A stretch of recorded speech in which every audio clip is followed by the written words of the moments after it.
Sunshine overhead in Southern Virginia as GT America returns to action at Virginia International Raceway, race 2 of a doubleheader weekend here in the Virginia countryside. My name is Ryan Marine. Calvin Fish is alongside. Amanda Busick is in the pit lane.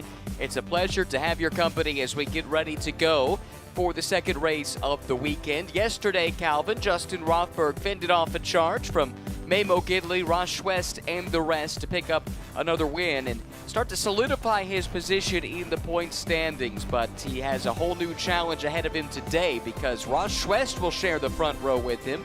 And Ross and that Schwest Povolato racing team had a day to remember yesterday. They certainly did. They were really starting to find their feet with that Corvette racing platform. So we had a great run here yesterday. 4th win on the year for Justin Rothberg. And that's important because he came into this weekend with only a 2-point margin over Carl Washington, who won that final round at Sebring 9 weeks ago. Carl, I thought, was a little bit off the pace yesterday. First time we've seen him off the podium in quite some time. So that has ballooned out the point spread a little bit at the head of the championship. It's a hot and humid morning, and standing amidst it down in the pit lane is Amanda Busick. Good morning, Amanda. Good morning, gentlemen. Wow, it is a busy pit lane down here. You'll see Ross West here pulled to the side. His Corvette just made it. They were having a hard time getting it fired at the pre-grid, but it has made it. I was just hearing one of the officials saying there might have to be a bump start Corvette to get it going. Also have a few other updates. I'm currently missing Kyle Washington on the grid. Justin Rothberg was a little bit of a late ad, but he's in his BMW as of now. I did want to catch up with the GT4 guys racing in that 89X Aston Martin. I did talk to John Dean this morning. Said he might run a couple laps and come in. They're not really sure exactly what's happening. There was some overheating. Oh, here's my driver. Kyle Washington has made it. Well done. All right, have a good race. Good morning. Okay, go get strapped in. All right, we're getting things going down here, guys. I just got the 5-minute warning. I don't know how that will affect him. We do have those rules in class as well. But back to the Aston Martins. John Dean's probably going to run a couple laps, bring it in. Like I told you guys yesterday, Aston Martin's been all over it, offering some adjustments, talking about tire pressures and camber, but they think they're having a overheating issue. Last little ad from down here. I did talk to Jason Bell this morning. He's doing well, lost his voice a little bit from that fire extinguisher and why he hopped out of his Aston Martin so quickly. Said that he went for the brakes and just could not get enough of them yesterday. But there's always another day, and we're living it this morning. And good to see that the Racer's Edge team has that car repaired. It's ready to go. Scary moment there as he went off in Oak Tree, and we saw him hop out of the car immediately. Weren't entirely sure what the cause of that would be, but if that fire extinguisher bottle goes off in the cockpit, you want to get out of there as quickly as possible. Yeah, you certainly do, and we mentioned during the race yesterday that his driver coach, Michael Cooper, had communicated with us that he'd lost rear brakes, and then it was the fire extinguisher why he hopped out immediately. It was very bizarre. Normally you try and back out of there, get it back to pit lane at least. Subsequently, the team looked at the race car. There was no technical failure. However, Michael feels when you're using the curbs up there through the S's, sometimes you get what we call knockback on the pad. So when you go for that pedal, the pad is not seated on the rotor, and suddenly there's like a little bit of a delay, and that just caught Jason out a little bit. Yeah, so frustrating into the day for Jason, who's returning to GT America here this year. Plans to run the next couple of rounds of the championship before going back to GT World Challenge America for the Indy 8-hour at the end of the season. Amanda referenced the 89X Motorsports team, a couple of entries here this weekend. Michael Fitzpatrick got his first win in the series yesterday in the GT4 class, and John Dean, a veteran of single-make racing, stepping into the category for the first time here this weekend. But they're having some minor technical issues that have not allowed them to run unobstructed effectively with the overheating that Amanda has alluded to already, and hopefully they got to the bottom of it. Would love to see John get a chance to show what he could do. A really quick driver in MX-5 Cup and Toyota GR Cup, and a great chance for him here in GT4 cars. As James Safronis, team boss at GMG, looks on his racing driver here, Kyle Washington, getting strapped in after the late arrival on the grid. And James has his suit on because he'll be racing in McLaren Trophy America coming up at the conclusion of this race. Maybe this is part of the plan, get Carl's heart rate up a little bit, running down pit lane, a little bit of panic first thing in the morning. I think this guy, Justin Rothberg, he likes the calm. He likes the tranquility. Yes. That's how he drives as well. We commented on that yesterday. When he's out in front, it doesn't matter what kind of pressure is thrown his way, you just rarely see him make a mistake, and that's almost how he is when you interact with him in person as well. Absolutely. He's kind of what I call a bit of a flatline personality. I mean, he's a great guy, but doesn't get too hyped up, and I think that really serves him well in the race car versus Kyle seems a bit more of a, up and down sort of personality. But for Justin Rothberg sitting there, he's got to be wondering what's going on. There's no one sitting alongside me on the front row. You're telling me that Kyle Washington's not even in his race car. Who am I going to be competing against this morning? Yeah, strange situation for sure. Big day for Justin yesterday, not just the win in GT America, but an incredible comeback drive in GT World Challenge America. He did have a rare miscue early in that race, got back on track. Then the team didn't quite get the pit strategy right. They ended up towards the back of their Pro-Am class, but Robbie Foley, happy birthday to Robbie, by the way, drove through the field and got them the big win in the 90-minute feature race yesterday. That was huge, and that really helps them big time in the championship because things are really tightening up there coming into this weekend. Exactly so. Well, we talked about James Safronis being down on the grid. We've got engines fired, so a chance to hear from the team boss and also race car driver James Safronis is with Amanda. And a guy that has loved this class for a long time. What you got, Jeff? They've been working on it after the fact, so if they get it started, they'll start. Okay, live update, guys, because we're still trying to get this Corvette started. I just heard from Jeff Carter. He said that they are working on the car after 5 minutes, so there may be that penalty there as we get him going. But, James, you love this class. You were a big proponent of it when it first kicked off. When you see these cars on the grid, especially your driver right there, you miss it a little bit? I do. I mean, looking at the grid, it may be small, but it's pretty competitive. Kyle loves these sprint races, so he really enjoys them. He gets pumped up for them. Flat out 40 minutes, no pit stops, no worries about saving the tires or the car. I hope next year it grows. I think there's some new cars coming in, and I have interest from clients. So, yeah, Greg will be happy. It'll be a bigger grid next year. Well, guys, I think as you just heard, engines have been fired down here. Like I said, a little bit of a chaotic morning for GT America. It does sound like we're going to get going. I will keep to date on Roche West. Hopefully we'll get this Corvette on track as well. Kyle Washington there in the cockpit trying to get his helmet tidied up and tightened. I'm not sure he even had his gloves on, so that may be happening during this formation lap. So that is definitely taking it down the wire a little bit. And I believe what we're hearing from Amanda, from Jeff Carter, regarding that Schwest Povaledo Corvette, because there's a 5-minute mark where you're really not allowed to do much to the car other than drop it on the ground and get ready to go. I got a feeling that Ross is going to have to start this race from the back of the field. Yeah, from at least the back of the SRO 3 field, it looks like he is taking his, well, he's going to try and take his position back, it appears. We'll see how this gets sorted out. But back to the Kyle Washington thing, the last thing you want to be doing is rushing around trying to get in the race car, getting ready to go before you get started with the race. It takes you, well, take us through what it takes you through as a driver, right? When you're trying to get in the correct mindset to go racing.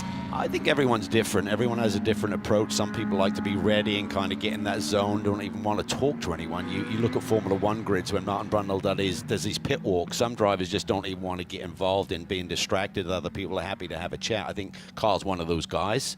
So I don't think it's going to hurt him too much. Other people who have maybe got a routine and suddenly there's something's gone wrong, miscommunication of when you need to be in a grid, that could be total panic mode. Here's the starting grid as it was supposed to be. Rothberg and Schwest, although Schwest we do anticipate will drop back for the start of the race. Fabo Gidley will start in the 3rd position next to Kyle Washington, and Jason Bell out back in SRO 3. GT2, we've got CJ Moses back in the field here at his home racetrack. And in GT4, Michael Fitzpatrick joined by John Dean. A couple of entries from Michael's 89X Motorsports team located up in Maryland. So this is a bit of a home race for the team. Exciting for them to run a couple of cars. They're also racing in Pirelli GT4 America. We'll see them on track just around 11:25 local time here this morning. That's the grid. Looks like Schwest has come back up into the 2nd spot. Yeah, just trying to get clarification on that right now. I believe that because they'd been working on the car, like Jeff Carter was alluding to, that was a penalty. So, and I think maybe now he's now back. getting the message. Yeah, Yep. I think typically if you're delayed and the whole field is gone, you have to start at the back. If you're kind of mid-pack and there's a slight delay in getting the engine running or something, you can reassume your grid position. But I think working on the car after 5 minutes is a definite no-no. Correct, and there are two distinct waves that will take the green flag. So GT2 is joined by SRO3, so I think that's why Ross is dropping behind CJ Moses, and maybe he's even going to try and drop behind the GT4 cars. But anyway, we'll get to the bottom of it. Certainly Ross will be told what to do, and very soon we will get this race underway around this beautiful Virginia International Raceway circuit. Opened in 1957. So much history here. You think of the greats that have raced here over the years. Very first ever race held here was won by Carroll Shelby, who once described one lap at VIR as 100 laps around Watkins Glen. So that's some really high praise from one of the greats in North American racing. Field is in alignment, more or less, as we look for the green flag. Rothberg all alone on the front row, the Roval Pole Award winner in the BMW.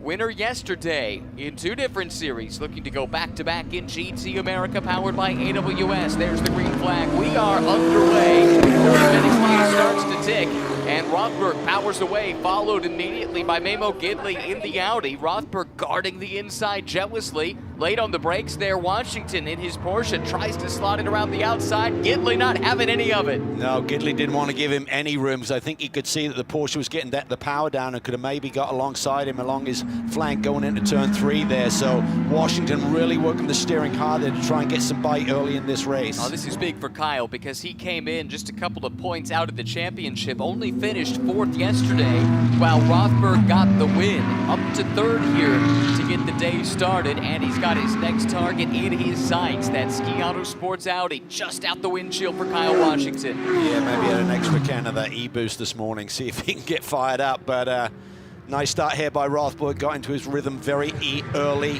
Gidley seemed to have pace early on yesterday, then just faded it back a little bit towards the end. Little twitch there as he comes through turn 10. That was the climbing S's down into Oak Tree, hard on the brakes. These are turns 11 and 12 on the track map, and it leads to a 4,000-foot straight, Madison Avenue as it's called here at VIR. Rothberg a little bit wide of apex there, had to be really patient there, getting back to power. That allowed Gidley to get that little bit closer. Let's see how they compare here along Madison Avenue. BMW has a reputation for being a rocket ship in a straight line, but that Audi was able to hang tight. Gidley late on the brakes. This is the section of the track called Roller Coaster. Big plunge down the hill, twisting left and right. Real challenge, very technical, but very rewarding as well. Yeah, I think I'm thinking about the Ski Autosport Group. They got to be thinking, how do we get around Rothberg? You maybe try and get the energy in the tires early, let Memo get that track position, go for the lead, and then just try and hold him off. But right now, Rothberg is stretching that lead, heading down this front stretch towards turn 1 once again. First lap complete, the lead half a second even between Rothberg and Gidley. Then it's Washington, Bell, and Schwest. CJ Moses comes around here in the GT2 machine as well. John Dean got ahead of his teammate Mike Fitzpatrick. Hopefully that overheating issue has been sorted out, and maybe John can fight with Mike for the win in the GT4 class. But at the front of the field here is Rothberg now. But Gidley hounding him, staying close in a way we really didn't see yesterday. Yeah, I just wonder if that's a setup, maybe starting tire pressure, something like that. Just try and give him a little bit more edge early on. You obviously pay the price. You can't have it always throughout the course of a race with that tire strategy. But so far he's hanging on to him, but not really threatening the lead. Temperature's much different here this morning. Cooler than when these guys raced yesterday in race number 1. We'll keep an eye on the battles, but take a chance now to get an update from the pit lane. Amanda Busick, what have you found? Well, you guys are exactly onto something with Memo Gidley. I was talking to the team this morning. Memo actually had to go out yesterday on qualifying tires. They were having some issues with the TPS system or sensor and could not get the slicks to match up with the car. So now on slick tires and felt like he could really contend with Justin today, guys. It's a big help to be on sticker tires, fresh set of tires, rather than the scuffs he was on yesterday, and maybe the shoe was on the other foot for the BMW. Yeah, no pun intended. Yeah, the fact that he had to start on, you get a lot of tire dig around this circuit. It's a high energy track, it's pretty abrasive. Will certainly take the shine off those Pirellis with a hard qualifying run, and with Memo starting the race on those yesterday, maybe that kind of compromised his performance, I would suggest. Well, and as we've talked about a few times this weekend, Justin Rothberg is a derogated bronze, and there's a weight penalty that comes with that. He's carrying, what was it, 26 extra kilos in that BMW, and the team has told us it doesn't really affect the lap time so much, but that extra weight can affect tire degradation over the course of a race. Yeah, I think in qualifying they feel with you know, with the extra grip that you have from a fresh set of tires, it's somewhat must. It's always going to be a factor. I mean, when you're trying to break more weight, it takes longer, right? It's a lot more forces going through the tire, but it's on the long green flag runs, and we saw yesterday with Jason's incident, they had that little reset. And we thought, well, maybe he's lost his gap. Does he have anything left in those tires? And he simply took off again. So he managed it perfectly, and I think that's what he's learning as well with his racecraft, is also managing those tires, not taking too much out of it. But that Audi looks really hooked up there. Absolutely beautiful balance there up through those climbing S's. Opening 5 minutes complete. Not letting Rothberg get away, although Rothberg was quicker by a couple tenths on that last lap, setting the fastest lap of the race. These first two running in the low 149s. Washington, Bell, and Schwest either in the high 150s or low 151s. Schwest has some good pace in that car, actually. He was about 4/10 quicker than Jason Bell, but needs to find a way by. Here comes Bell, who had that issue yesterday. And Schwest, really a shame. He had the pace yesterday to get that front row start, but the technical issue not getting that car started and then having to work on it inside of the 5-minute warning that sent him to the back. Now he's got a lot of work to do and not much time to do it. Oh, Jason, a little bit wide there. I think he had to get out of the throttle big time, otherwise he's going to fly off the racetrack, and he came off on the front straightaway with zero momentum, and Ross was through very easily.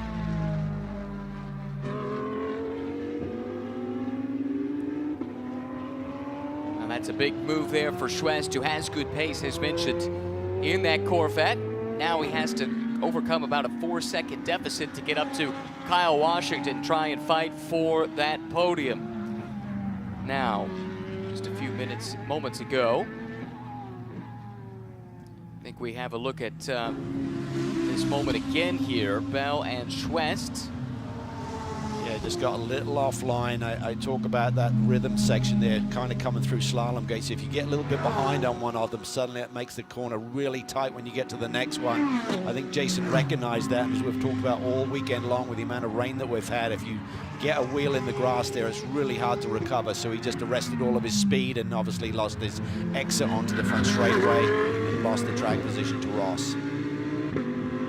That's the kind of pace Ross has in his Corvette here.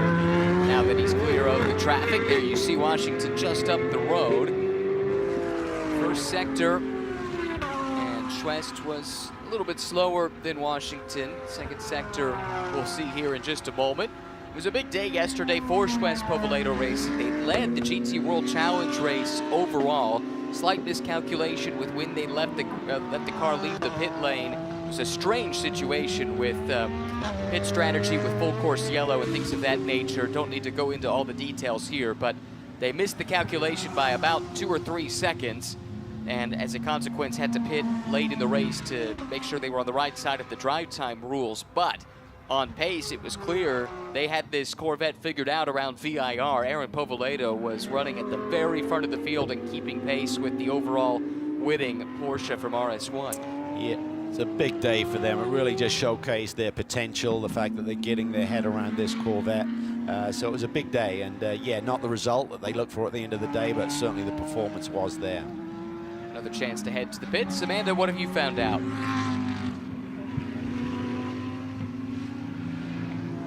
Hey guys, and adding to the conversation, I'm actually down at Schwest Povolato Racing, and I was telling the team how complimentary you guys were yesterday during the GT World Challenge America race, and Aaron Povolato and his job behind the wheel of the Corvette. Just to follow up on Ross at present, it was just that starter issue that they were having with the Corvette and getting it off pre-grid onto the grid, and then issues here on pit lane as well. The team saying that Ross feels really good in the race car, happy that he's already making improvements and seeing what he can do with the rest of his race.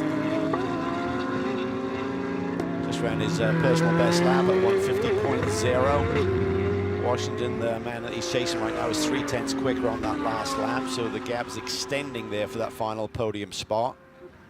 But up front, Rothberg looks to have things under control, just over a second ahead of Gidley. Fastest lap of the race to the race leader, Justin Rothberg, trying to add to the pair of wins he picked up yesterday, but still being hounded by Memo Gidley. Just 0.8 of a second back, and these two lowering their pace with each lap. Here's our race vision powered by AWS. Circuit performance. BMW fastest in all 3 sectors here so far, but it can't be by much because Gidley is not too far behind and not losing much ground. Yeah, and on that last lap, Gidley was actually 0.3 quicker, so Gidley's definitely keeping him honest, and I think Amanda might have been spot on with why the performance factor is different today. Just fresh tires versus a quali set seems to have sparked the energy in the Audi and keeping Rothberg honest up front. This section of the track right here, Calvin, especially one of these GT3 cars, has to be so much fun. High commitment, yes, but the reward when you get the timing just right has to be outstanding. It's just fantastic. I mean, it's really perfectly built for these high downforce GT3 teams. Talking to some of the drivers, it's not easy flat. You get a little bit of imbalance or tire deg. You're trying to just on the edge there all the way to turn 10. And you slow it down momentarily, burst of speed, then into turn 11, that tricky right-hander that brought out Jason Bell yesterday, and then Oak Tree, and then that big launch down Madison Avenue. Here's a look at CJ Moses, and if it's fun in a GT3 car, how about this GT2 Audi? The big difference between GT3 and GT2 in this iteration of GT2 at least, a lot of power, but less downforce than their GT3 cousins. And there are some lengthy full throttle sections around this track where you can just turn the power loose. Yeah, full throttle around here about 75% of the lap, so but maybe not so much in this car because it does not have the downforce to keep you planted to the road there up through those climbing S's. Top speed in a GT3 car? GT3 about 165. I don't think there's a lot of difference just because, you know, this GT2 car doesn't get off that last corner quite as effectively. So probably a bit similar. I'd say maybe 170 in this GT2 machine. And then this part here, roller coaster down the hill, twists and turns. We saw it yesterday. This quarter right here, it's easy to get just that little bit wide, and if you drop a wheel, it's hard to bring it back. You can see there, looks like you got a little bit of understeer in the race car coming on that front stretch. You can see that's really leaning and loading on that left front corner, which means he's got to wait to get back to power. A chance to breathe a little bit, accelerate up through the gears before getting back to the middle pedal there for the first turn. This is good news. John Dean, contrary to what they feared, seems to have been able to run without any problems here this morning. Had the overheating issues yesterday and has had some pretty good pace in this car. His teammate, by contrast, was a bit off the pace on the last lap. Not sure what the cause of that was, but anyway, back up and running now. Yeah, lost a lot of ground there, some 4 or 5 seconds. Fitzpatrick's best lap is about 0.6 off of what Dean is doing up front here in the GT4 class, but certainly that last lap he had a bobble somewhere, technical or otherwise. And again, great for John to get this chance, and really excited to see what these two can do together in Pirelli GT4 America. Didn't really have a chance to in race 1 yesterday. There was lightning in the area, so a good portion of that 1-hour race went away under red flag conditions because of inclement weather. But those two will be pairing up. That's coming up at 11:25 local time. This is going to get spicy here in a moment because Gidley is continuing to run laps 2-3 tenths quicker than Justin Rothberg, and there you can see the gap is basically nothing, just 2 to 3 car lengths between them. Gidley is going to be in total analysis mode now. Right, where is he vulnerable? Where may there be a chink in his armor where I can make a move? So much experience to call upon, though, for Memo Gidley. Raced at the IndyCar level, so many years in top-level prototypes, Grand Am. His car looks superb here this morning, Yeah. just dialed in. So smooth. Hard to get the launch. This is as close as he's been here. Let's see how they compare with picking up a little bit of a draft with Rothberg's car knocking a hole in the air as they head down this long stretch here. He's able to more or less maintain the gap. I can't pull any closer. So now you have to get creative. You're not going to blast by the car by getting a big run. Then either you need a mistake from the car in front or to find a more unorthodox approach. Yeah, and you get kind of that visual concertina effect where 3/10 at Right. 165 miles an hour is a lot different to 50 miles an hour through some of the slow corners. So it's not just a power change, it's just the time gap. Correct. Is exaggerated visually at speed. It's why in driver's ed they tell you to leave 3 car lengths or whatever it is between the car in front of you at 35 miles an hour, but double it when you go up to 60 miles an hour, 65 miles an hour. The time gap is the same. Even if Maybe visually- Rothberg's saying, Mamu, can you do the same thing, please? That's right. Not sure Memo's going to listen. There's Will Turner, T-Boss, Turner Motorsport. Good for their 3rd win on the weekend. 2 big victories yesterday for Justin in this championship, along with his teammate Robbie in GT World Challenge America. BMW is strong here. Always has been. Seems to be well suited. Sort of a longer wheelbase car. Works through the high-speed corners, and it's always got good straightaway punch as well. Memo Gidley in his championship season 2023 here in GT America. 1 race 2 and VIR. He's closer than he's ever been now. This is right up under the rear wing of the BMW. Slipstream effect gets a little bit stronger. Here he comes down Madison Avenue again, looking threatening, but not close enough, at least it would appear, to try and make a lunge here.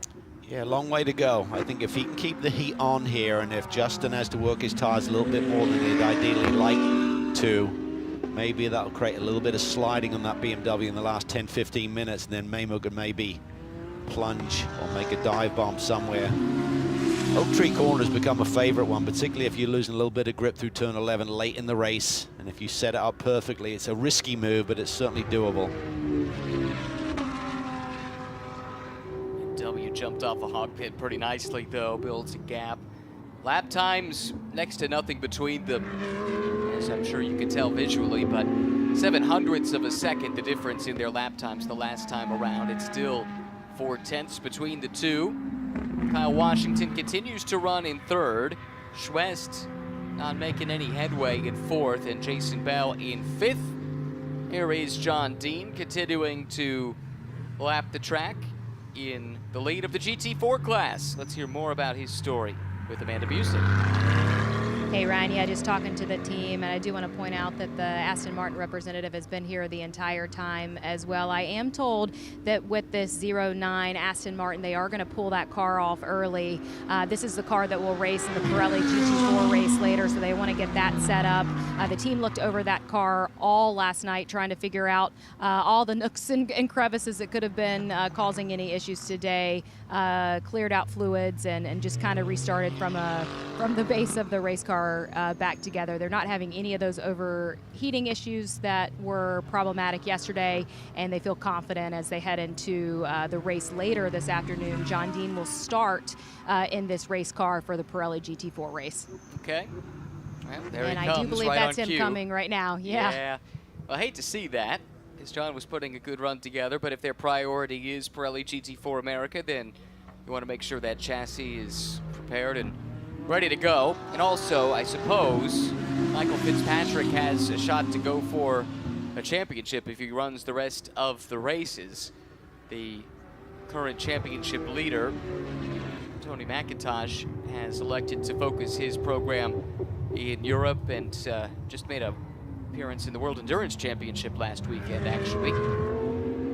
And so that leaves a gap for someone to try and fill to run him down in the point standings. And if Fitzpatrick can go on a nice stretch of wins, then into the season that GT4 title could yet be his. But right now, the most captivating thing we have on the track is this battle for the overall lead with Rothberg and Gidley again lapping within fractions of a second of one another. Rothberg just can't shake the veteran. No, he can't. And looking at the balance of the race cars, I really feel that Mamo's car's in its sweet spot. I look at Justin's car. Yes, he's got the fastest lap of the race, and he's got the lead of this race, but looks like he's having to work a little bit. It's like the coupling between the front and the rear doesn't be totally in sync. Like Mamo's just carving these corners beautifully, was Justin's really having to work over the car a little bit to make a tip. Right there through Oak Tree in particular, it really seems like that Audi is sorted. Gidley trying to keep pace with the race leader here. But again, the BMW has just enough to keep the Audi at arm's distance. Yeah, he's certainly not under threat, and I think what he'll have learned throughout the course of his relatively short racing career, and certainly from the tutelage of Robbie Foley, let's not forget, he can't drive over the top of you. Well, he could attempt to do that, but if you just park the car in the right spots and hit your marks, yes, you might be vulnerable in a couple of corners, but providing you position the car correctly and then use that power advantage that you seem to have just a little bit, it's not much, but maybe car length at the most down the straightaways, just gives you a little bit of a reset and gives you that breathing room, for example, down here into the brake zone. You don't have to really defend and compromise your lines, because then it all starts to go a little bit squirrely on you when you start to do that. Rothberg won here last year in race 1, finished 3rd in race 2. Part of a season that saw him miss out on the SRO 3 title by a single point. Leaders come through and put a lap on the leader in GT4, Michael Fitzpatrick. Oh, and a problem here for Jason Bell. He's got the door open. Wow. Oh, that's not another fire extinguisher type situation if they're to replace that system and there's some kind of failure. That happened yesterday, as we talked about off the top. Don't see anything in the cockpit. The cockpit looks clear in terms of we can see inside, so not a great weekend. A lot of promise. They're doing a bit of a reset, stepping away from GT World Challenge America, just focusing on Jason to get the max amount of seat time in this championship. But pace has been good, but well, he's not feeling well. No. If he inhaled a lot of that extinguishant yesterday, that could leave you feeling off your game. Anyway, doesn't lose much because he was at the back of the SRO 3 field anyway. But still frustrating, especially when the focus is trying to get as much seat time as possible. For maybe extending his margin here all of a sudden, just turned in the best middle sector of the race of anyone, 39.859. And Gidley not super far off of that, talking about a 1/10 of a second or so. But it's allowed Rothberg to open up this gap. Just ran a 48.9 compared to a 49.2 for Gidley. Yeah, this is really impressive stuff here, and really just might be reading too much into it, but I think like Justin seems to be managing these tires really nicely. Works hard with Eric Peterson, their engineer there, to really, you know, all the devil's in the details, just working from what you learned yesterday, looking at the track conditions earlier in the day versus the heat of the afternoon, and just making those subtle adjustments just to make this car balance, stay consistent, and when you lose a bit of fuel, you obviously gain a bit of time in terms of lighter race car. As I say, that Gidley seems like he's a little bit tighter all of a sudden to him. Yeah, his first sector was good. Got half a second back in sector 1 alone, did Gidley. But it's this part of the track that Rothberg excelled at the last time through. Looked at that track dominance early in the race when the tires were at their best, and the 29 car had it in all 3 sectors by small margins. Rothberg's lead down to 0.4 of a second once again. Gidley continues to put the pressure on the race leader. A chance, though, to get an update on Jason Bell with Amanda.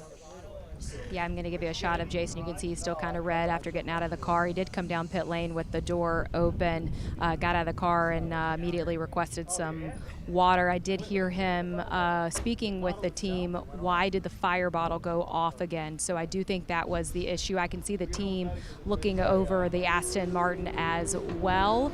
As Jason catches his breath, I'll try to sneak in for an interview here shortly to update as well. Thanks, Amanda. Appreciate that update. Yeah, tough weekend for Jason. Yeah, super frustrating, I'm sure. But I think there's promise. I mean, the Aston got a little bit of a BOP break. I think that got them in their performance window. I think we've seen Jason is on pace as we've seen him in his GT3 career. So I think there's some positives to take away from it, despite the fact he didn't see the checkered flag either day. Gidley was able to reel in Rothberg in Sector 1, but he gave that time back away in Sectors 2 and 3, and the gap is now 1.2 as we look at our race fishing powered by AWS. Rothberg has the fastest lap of the race, but Gidley not far behind, and actually Kyle Washington pretty close to matching that as well, running a distant third, but showcasing some good pace. Raceway still pedaling around in the 4th spot too. Yeah, that's a really good point. I mean, Washington's pace has suddenly come alive here. I really feel the 9-week break for Kyle Washington. He come into this weekend and he didn't have that edge that we've been seeing over the last couple of rounds of the championship. I think getting some laps under his belt, getting some time, this is a good indicator that he could come really good here this afternoon in GT World Challenge America. That's a really solid lap to put together, just 3/10 off. 5/10 off the best lap of the day. And his most recent laps have been quicker than the leaders. He just did his best middle sector here. That was on the same pace as the leader, Justin Rothberg, who has left Memo Gidley, by the way, 2.1 seconds. All of a sudden, Rothberg pulling that advantage. Now we might need to keep an eye on this Porsche from GMG. See if Kyle Washington in the final 14.5 minutes can run down the top 2. Yeah, Gidley had a poor lap there, 1.2 seconds off Rothberg. That's how that gap up over 2 seconds was suddenly established. Somewhere he must have had a little mistake there and lost a ton of ground. When you're looking at a driver of Memo Gidley's experience and skill set, you don't run laps a second different consecutively, so there must have been a bobble somewhere. Washington continues his pursuit of Memo Gidley and Justin Rothberg. Unfortunately, Jason Bell out of the race, out of his car, and Amanda has found him. Yeah, Ryan, I did confirm with the team. It sounds like that there was where the hood was compressing on a wire, that it might have set off that fire bottle from a problem that occurred yesterday. But Jason, what was your experience with it, and when did you know there was a problem? When it started hitting me in the side, it was really cold, and then I couldn't breathe. I had it, went off yesterday too. That's why I got off the car so fast. What a weekend. Yeah, I opened the door because I couldnn't breathe. It wasn't, I was hot, but it was because I couldn't have oxygen. It was like taking it away. That's why I've lost my voice. So, I don't know. This team worked really hard to get the car back together. Yeah, I don't know what happened yesterday. Probably maybe a little mistake on my part too, but we're trying hard. So, hey, we'll come back to Road America. Well, Jason, we know that you know how to win. I've had many winner interviews with you in the podium celebrations and this transition to GT3. It's not without effort. How do you handle the lows that are coming with racing as well? Yeah, I feel like I started over again. Like 15 years ago, I'm learning. So, this car's, I love the car. I think it's a little bit disadvantaged, but it makes me drive a little harder, and then you have a more opportunity to make a mistake. So, I'm not giving up on it. It takes time. So we're getting closer. We qualified good. We were as fast as everybody else, but you got to put it together during the race, and we just haven't been able to do that. We're rooting for you. Oh, well, thank you. Well, guys, we did talk yesterday. It has been a bit of a recalibration for Jason this weekend. I'm sure he came in here with high hopes as they gear up for the rest of the season. I am still told that for that GT World Challenge effort, we could potentially see them in Barber and most definitely the Indy 8 Hour. Okay, good update, thank you. Certainly hope to see that. You hate to see a guy who's usually so upbeat, got a big smile on his face, so down, but you can understand the frustration. So much work goes into this, and when the weekend doesn't go your way, the disappointment is palpable. Yeah, he's probably not feeling great either. Chewing on some of that fire extinguisher is not great, but I think he put it all in perspective nicely. Yes, they were a lot closer. They had pace here this weekend. You do have to put it together in the race. He admitted maybe as a little bit of his fault yesterday. We're overshooting turn 11. Maybe the brake pedal wasn't exactly where it was. And when you're driving a car hard, like you said, he feels like the Aston Martin may still not have the performance of maybe this leading BMW, whatever the case may be. The thought process is there. He's having to wring the neck of that race car, and it doesn't give you that bandwidth, that little extra cushion to deal with something. Oh, the brake pedal isn't quite there, and you're so on edge, pushing hard like he is to get the results that he's achieved in GT4 and wants to do the same thing in this championship. Two-time GT4 champion in this series. GT America, powered by AWS, 21 and 23. That 2023 season, driving a GT4 Aston. A couple of wins, 16 podiums that year. But it is a step from GT4 to GT3. It does take some time, and he's in that process right now as we take a peek in here on Ross Schwest, who just did his best lap of the race at a 1:49.5. That's actually faster than anybody on track on that last lap. Yeah, it seems like it's taken a while for this Corvette to come alive here this morning. They obviously had the a little bit wide there through turn 3, had to adjust coming off the corner. But yeah, I'm not sure if it kind of flapped him a little bit in terms of the car not being ready, and then tried to get his grid position and then had to go to the back. And you know, sometimes that can get into the psyche of the driver, but he settled down nicely, and the car seems to be really strong here through the second phase of this race. Great looking car.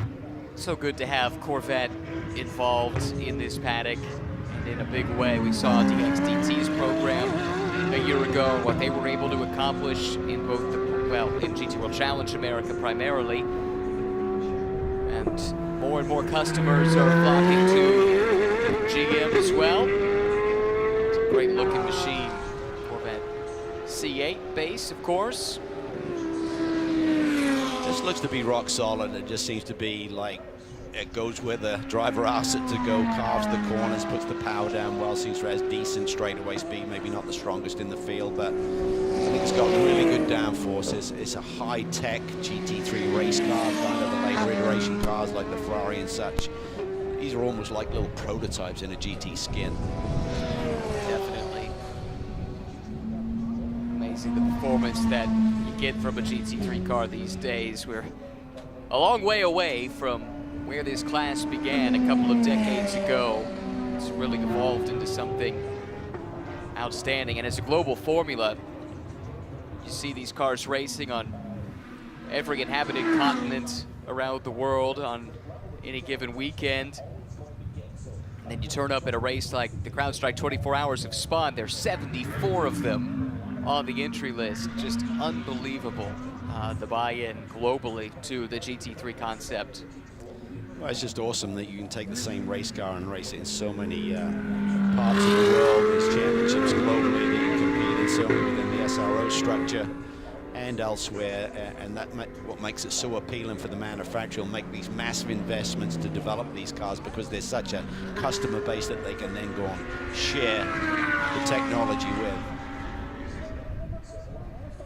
GT2 still trying to find its footing globally. Good to have an example of one here on display this weekend. I'd love to see a few more. I know that's a thought shared by everyone at SRO America, but it's worth remembering GT4 is super popular today, but it took a while to get that off the ground.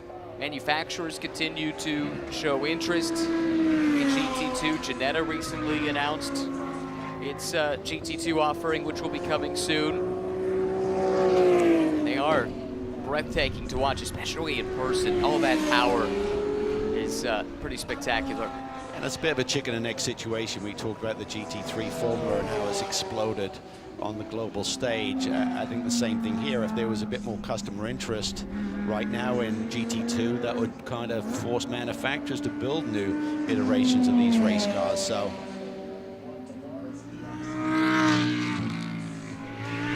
we do have, again, visually, from an audio standpoint, it's all just spectacular.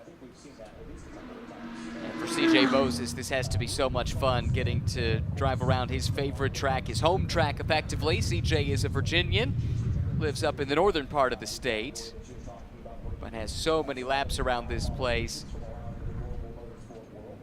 Got to imagine there's a big smile under that helmet as he drives that Audi around VIR. Yeah, and I think it becomes a personal competition. You know, he's got no other cars in his class here to run against, but for him it's all about going out there, trying to, this is a racetrack that you can really work over, try and find different ways of getting through a particular sector and just really work with the car, massage the car, and that's where the satisfaction comes from. You almost get immediate feedback on the steering wheel these days with, you know, predictive laps and things like that, and I think that's what it becomes. It becomes a personal battle and a personal competition, and when you're driving one of those machines around this race circuit, what a thrill it is. CJ, a product of SCCA and NASA club level racing. So too, Mike Fitzpatrick. He's a champion at the club level here in North America, in his respective regions. Former AMA Superbike racer and builder as well. So experience on two wheels as well as four. He's the team boss of 89X Motorsport, which has burst onto the scene this year, running in multiple series. Based up the road in Maryland with, I think, an auxiliary base in Sebring, Florida, which maybe is the John Dean connection, because John is from Sebring. That's a question I didn't have a chance to ask. Leader here has caught some traffic. This might be the only thing that can slow the charge here from Justin Rothberg, who has had what has appeared to be an unassailable lead for the last 10 minutes or so. It continues to grow now, 3.6 seconds over Memo Gidley.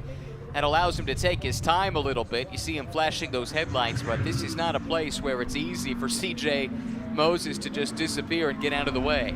Yeah, there's no disappear button, and ooh, that was, for a moment that looked a little bit awkward, but CJ just elected to get offline, cracked the throttle, and Justin just slid it down to the inside. It did cost Justin some time, though.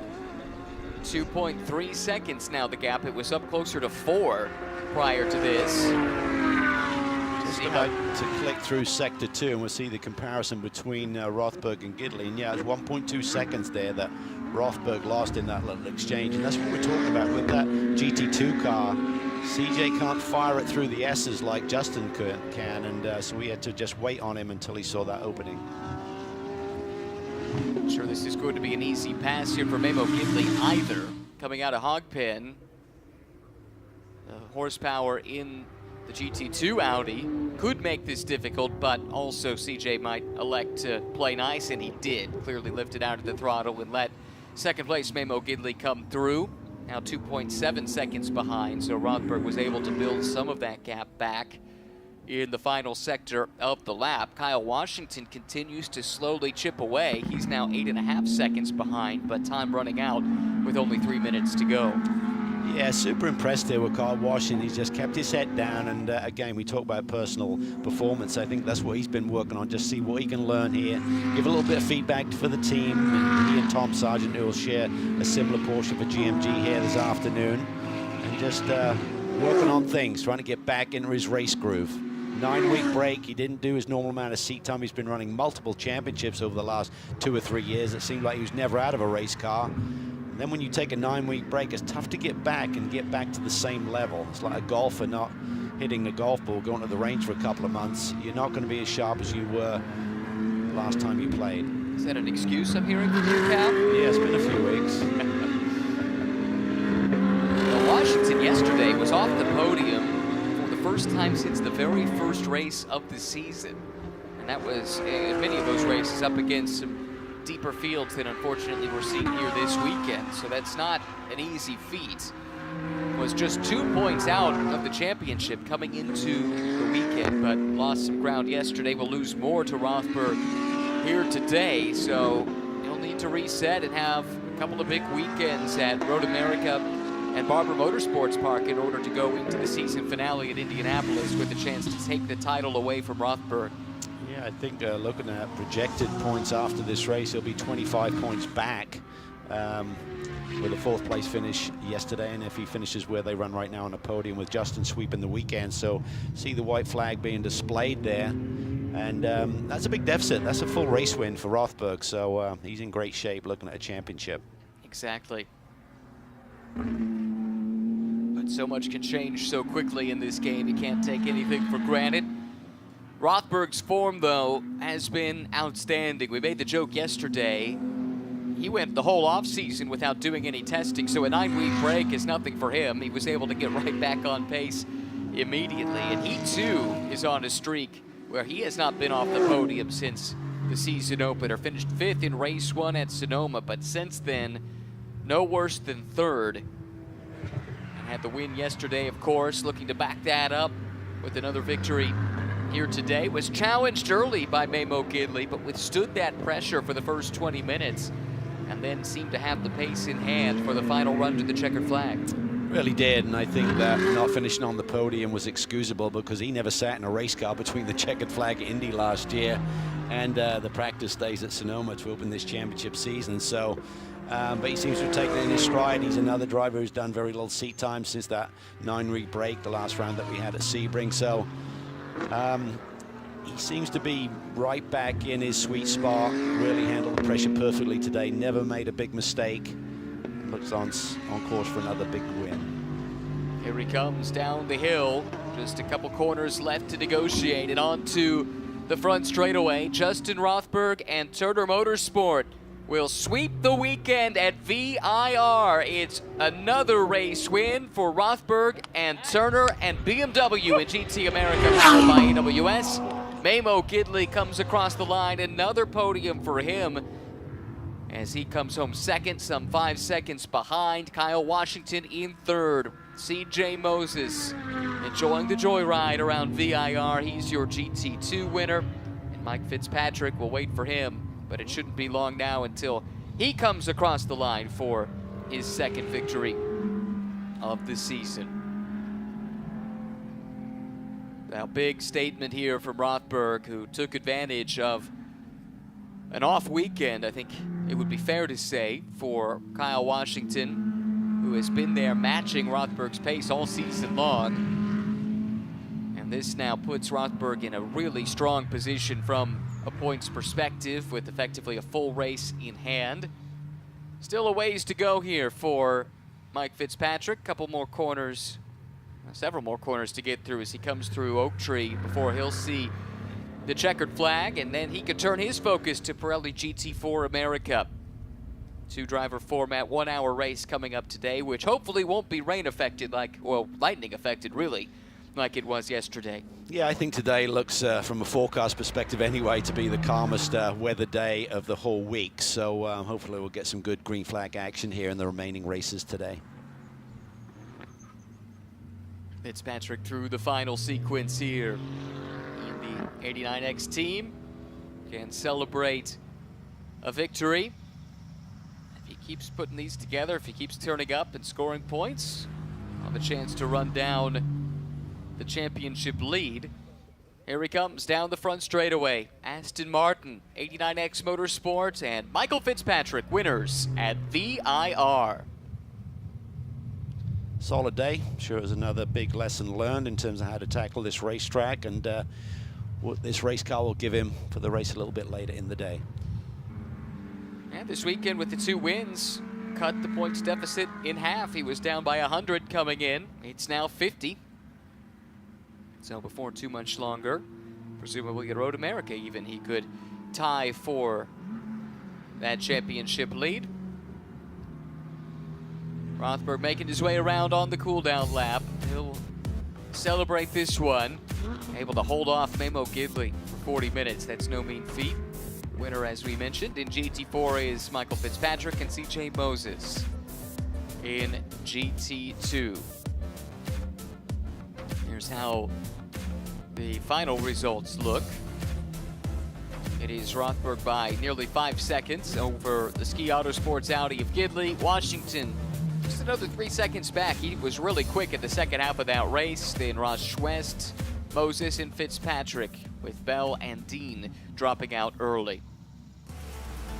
Here's how this race played out. 40 minutes of racing with Rothberg starting all alone on the front row. It was supposed to be Ross West starting next to him, but a penalty for working on that car past the 5-minute warning sent them to the back.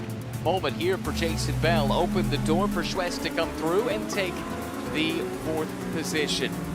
Schwest then put his head down and started turning in some pretty quick laps towards the second half of the race. CJ Moses cruising around, having a good time in his GT2 Audi from the GMG stable. Couple of GMG cars, including this one in this race, with Kyle Washington, who was really moving in the second half of the race. Michael Fitzpatrick, though, picked up the win in GT4, and Justin Rothberg came out on top in SRO 3.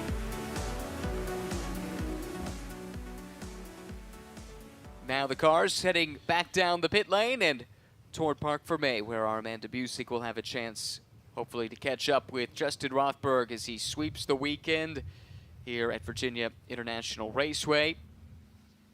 Again, remaining on the calendar, trips to Elkhart Lake, Wisconsin in Road America, followed by Barber Motorsports Park in Birmingham, Alabama. And the season finale, a doubleheader at the Indianapolis Motor Speedway on the support bill for the Indy 8 Hour, which once again is the finale of the Intercontinental GT Challenge. There is Rothberg with his colorful comic book inspired helmet out of his BMW, getting those gloves off, and once the helmet pops off, we'll have a chance to hear from him. And his day is not done, of course. He still has GT World Challenge America to come, where he won yesterday as well. Justin Rothberg gets the winner hat on, and Amanda Busick is there ready to chat with him. Justin, this will be an incredible weekend for your championship hunt as Kyle Washington faced some struggles here this weekend. But it's Robbie Foley's birthday, and you have won everything you guys have entered this weekend, including sweeping the weekend in GT America. One more win for Robbie. How does this kick it off? Yeah, really awesome day. Last year, Robbie's birthday was probably the worst case scenario. The car was totaled in the wall. So we're trying to make this year Robbie Day a whole lot better, and we're starting off on a good note, and hopefully we can execute later. It was a tough race. Mimo was on me the entire time, but it seems his tires started to fall off towards the end, so I got a little chance to break away, and it worked out well. That'll be key. He just said that the tires were falling off. We'll take a look at that at GT World Challenge, Amanda. It was CJ Moses and Michael Fitzpatrick. We'll see you guys for the next race.